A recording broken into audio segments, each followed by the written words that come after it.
If you like PS1 retro-inspired survival horror games with amazing-looking pre-rendered backgrounds and fixed camera angles, then check out these two upcoming survival horror games. Phase Zero is a modern reimagining of the 1990s survival horror.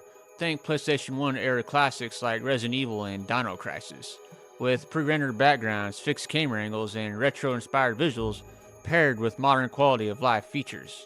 Developed by Spina Studio, a small Polish indie team formed by veterans of CD Projekt Red, Techland, and the Superhot crew.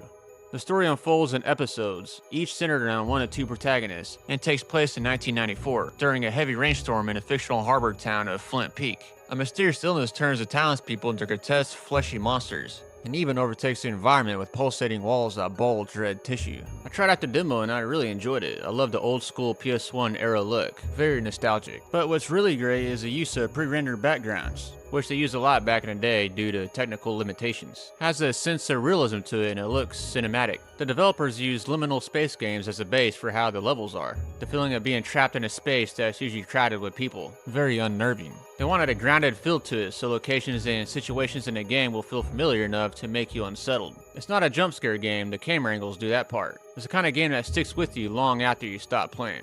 You play as Guy, an injured engineer who wakes up in a hospital, and towards the end of the demo you question if he might be a villain. So some pretty interesting characters. In the final game you'll also play as Mary, a reporter.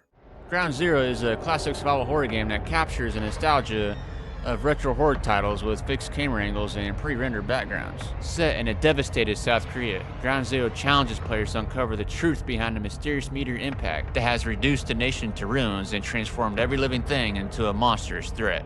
Fight terrifying monsters that lurk in the dark corners of Busan, mutated by the fallout of the impacts. Expect gruesome boss battles, alternate endings, unlockable outfits, and extra modes for replayability. I'm kinda on a low poly visuals classic PlayStation era horror game kick right now, and after trying out the demo for this game, it definitely scratches that itch. Dino Crisis obviously being one of his main influences. It's coming sometime in 2026 on PC, PS5, and Xbox.